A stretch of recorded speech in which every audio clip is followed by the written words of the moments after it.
ayaw niya na masasabihan siya na tibo. Ha? Ayaw mo? O, huwag mo rin sasabihan si Kuya Bal na walang kagalang-galang. Ngayon, kung gusto mo galangin ka at kung gusto mo hindi ka masabihan ng tibo, pangunahan mo sa sarili mo ang maging formal. Ah, pangunahan mo sa sarili mo ang rumespeto para na sa ganun umani ka din ng respeto mula sa ibang tao. Gaga ka. Ayun. Muli, nagbabalik po yung lingkod. Ayan. Mega love shoutout sa lahat ng ating mga minamahal na viewers. At bigay lang tayo ng reaksyon dito kung tawagin ay tibo o tiborsyo. Si Yen Tiborsyo o Tibo. Ano po, ang tanong, tibo nga ba to? Hindi ko alam, yan lang po ko tawagin. At dito po, meron siyang thumbnail, nagkampihan, pastor ba to? Pastor at ang kanyang alipin. Ngayon, umalma siya doon sa post ni Kuya Bal. Nasabi ni Kuya Bal dito, naku Yen Tiborsyo, may warning sa iyo si Federico Santos. Anong masama? Anong masama sa post ni Kuya? Na sinasabing may warning sa iyo si Federico Santos. Bakit? Bakit kaya niwawarningan ni Federico? Kasi salawsaw ka. Wala kayong sariling content. Ha? Pumapasok kayo sa EDC? Sino kayo? Ha? Hindi ba't galit kayo? Bakit araw-gabi tinututukan nyo ang Kalingap, minakamonit, daig pa kayo? Daig pa? Ang mga reaktor ng Kalingap? Ang mga nasa karepa? Ang mga reaktor na nasa karepa ay natutulog. Kayo walang tulugan. Ha? Nakamonitor.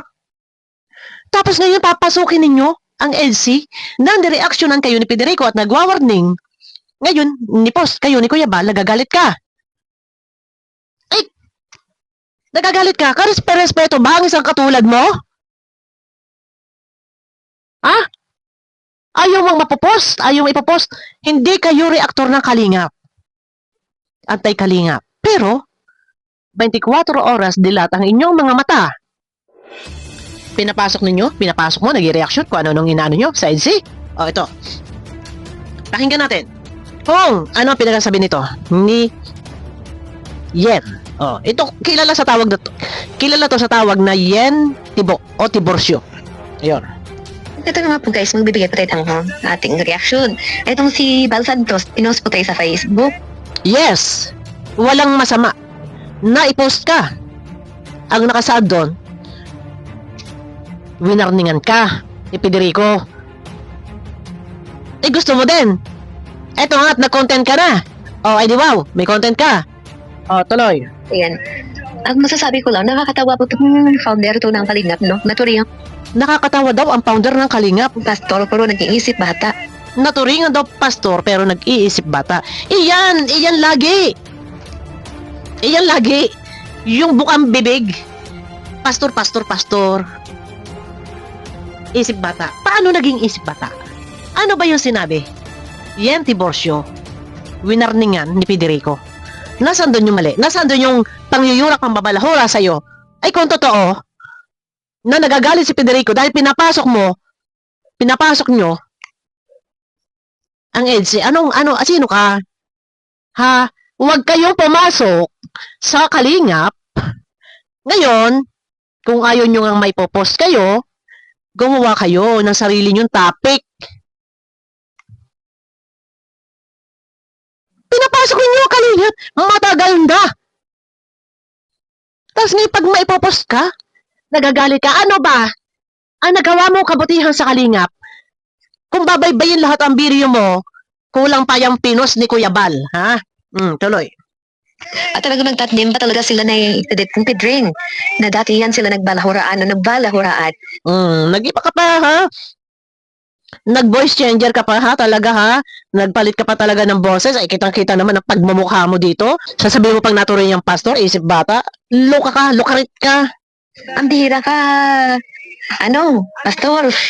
Tinan mo? Pastor. Alam mo, sa totoo lang, kung si Kuya Balman ay nag-post, kulang pa yan. Matagal mo nang laging bukang bibig. Yan, nag-iiba ang kulay. Minumulto ka na, nangmumulto ka na yata. Matagal mo nang bukang bibigyan. Yan, salitang pastor na yan. Kulang pa.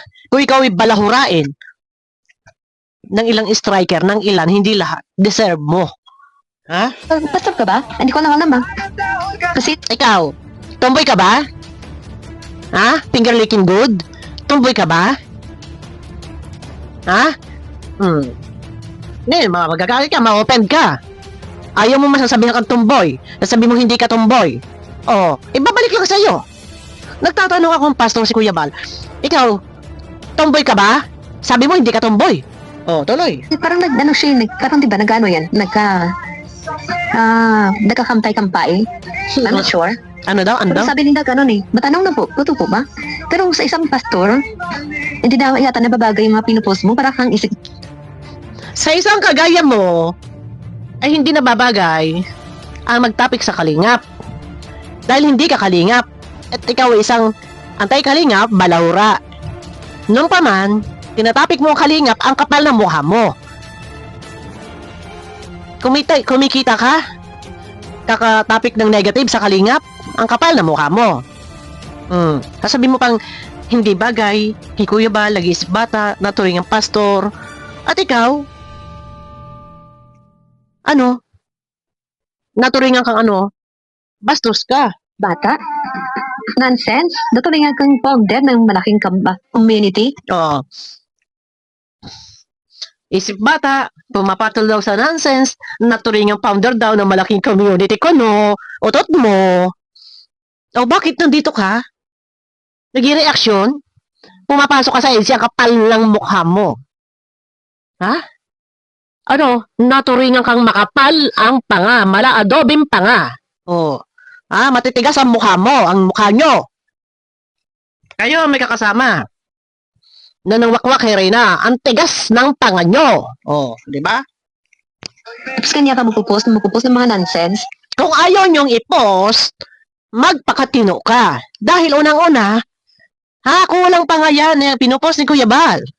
Sa mga ginagawa ninyo, sa comment section na lang, na binabalahura ninyo, pinagtatawanan ninyo, nilalait ninyo, niyuyurakan ninyo, ang kalingap, lalo na si Kuya Bal. Bakit? Anong gusto mo? Respeto ka? Hindi kayo popost. Pumapasok ka sa kalingap. Niwarningan kayo ni Pedrico. Anong gusto mo? Luluhuran ka? Sasantahin ka? Ha? Igagalang ka? Irerespeto ka? Hoy, tanungin mo muna ang sarili mo. Kung kayo ba marunong rumespeto sa kalingap? Ayaw na ayaw mong ipopost? Kulang pa yan. Gaga. At may warning ako kay Pedring. Bakit tinahatag mang warning? Bakit din na lang gawin? No? Nakakawag. Ito, matigas din ang mukha nito, sa totoo lang. Ang tagal na nito. Tapos ngayon masasaktan pag pinost ni Kuya Bal. Inipost nga ni Kuya Bal yan. Walang masama doon. Sinabi lang doon ni Kuya Bal na ni-warning nga ni Pedrico. Ayaw niya na siya ipopost. Ano? Irerespeto ka? Irerespeto ka? Ha? Igagalang ka? Sino ka? Ano? Sino ka para irespeto? Sino ka para igalang? Ay, wala ka nga galang eh. Sa kalingap eh. Diba? Ayaw nyo na ipopost ka. Sino ka? Ang kapal ng mukha mo. Winarningan kayo ni Pedrico. Oh, kapal ng mukha mo. Na kayo kasi magkaganyan. Nagtanda-tanda nyo na. Pedring, ano yung warning mo? Wala akong Oh, wag kayo daw magaganyan. Ang tanda-tanda ninyo. Bakit? Ay, yung edad mo. Anong tawag niya sa edad mo? Yung edad mong iyan, bastos ka, wala kang mudo. Noon pa, inaraw-araw mo na ang kalingap, mga reaktor ng kalingap, ang mga striker. Ayaw mo tigilan for content. Ngayon, niwarningan kayo kasi unti-unti mo pinapasok ang EDC. Ang tawag sa'yo? Nabubuhay. Dahil sa pag-content sa kalingap? Sasabihin mo, ang tanda-tanda nyo na, ganyan ka pa. Ano tawag sa'yo? Kahit binabawalan ng kalingap na mag-reaction kayo, sige pa rin. Dahil walang makahig, walang matuka. Wala, busy kaya ako. Ano yun? Huwag ka namang warning. Gawin mo na lang. At yun nga, nakakatawag na si, basta nakakatawa ko talaga dalawang Santos. Nagtandem. Nakakatawa daw ang dalawang Santos nagtandem. Alam mo, sa totoo lang, kung ikaw may respeto sa sarili mo, sa totoo lang, hindi ganyan yung gagawin mo na kahit bawal magreaksyon, nakakatawa, pilit at pilit ay sinisiksik ang kalingap, humuhugot ng topic sa kalingap, pinagkakakitaan ang reaktor ng kalingap. Ngayon, unti-unti pumapasok sa balwate ng EDSI, makapal ang mukha. Pag naipopos, magagalit. Anong gusto mo? Rerespetuhin. Ikaw ba'y rumespeto? Narespeto mo ba ang kalingap? Hindi. O, di ba? Sino ka pati? Maladobe kang mukha. Dati nagbalahuraan, nag-rest in peace, at Wala kang pakialam kung dalawang Santos, Bal Santos at Federico Santos ay friends na ngayon. Magkumpare pa, wala kang pakialam, ingit ka. Oh, ano pakialam mo doon? Kung nagbago na si Federico na umahon mula sa impyerno, diyan sa kinalalagyan mo. Kung ano ka man sa ngayon, na antay-kalingap, umahon mula sa impyerno, pumunta sa langit.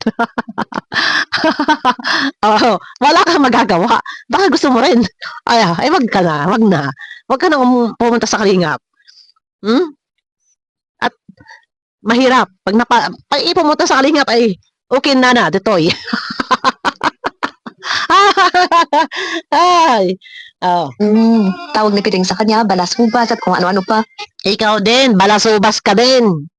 Bastos, walang modo, walang respeto sa kapwa. Bakit?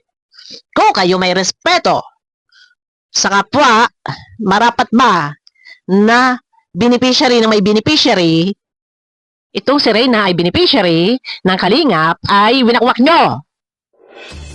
Kaga. Ang tawag yan?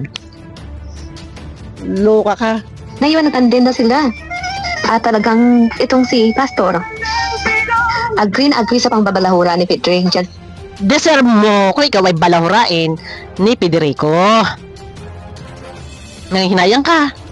Dahil wala na si Federico, iniwan ka na, at sumapi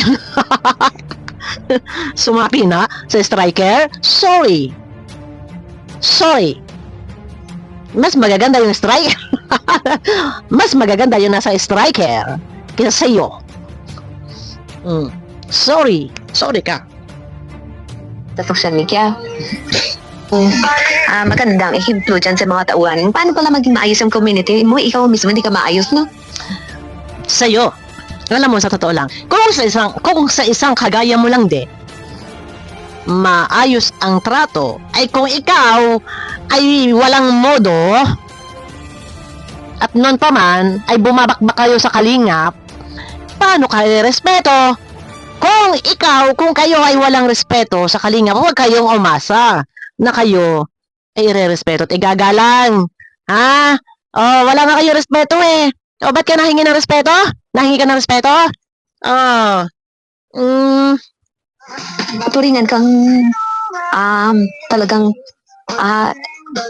yung alam mo, kagalang-galang magsalita. Yes! Kagalang-galang, kapormal-pormal. Ay kung ang kapwa ay balahurang kagaya mo, na hindi nire-respeto ang kalingap, ay huwag ka maghanap na ikaw ay gantihan ng makataong pananalita. Ay ikaw ay numero 1 ka din, balahura, bastos. Di ba? Pero tingnan mo naman yung mga pinupost sa Facebook. Hindi pa nakagalang-galang. Kasi, depende yan sa tao, sa kagaya mo. Ay bakit nga ba? Mag-reaction ka na mag-reaction sa kalingap. Antay-kalingap ka. Tapos ngayon, hindi raw kagalang-galang yung mga post. Bakit kagalang-galang ka ba? Hindi ka rin naman kagalang-galang.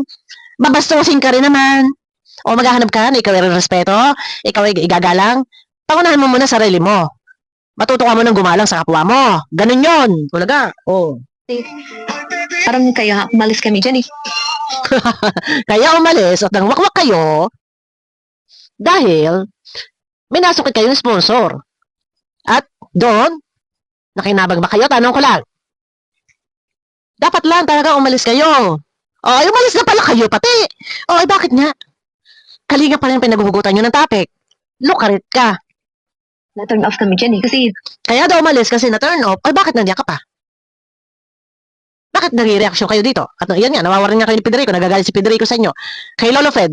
Hindi man mukhang lolo to si ano, kaya lang natatawag to lolo kasi kawa nung reading glass niya eh.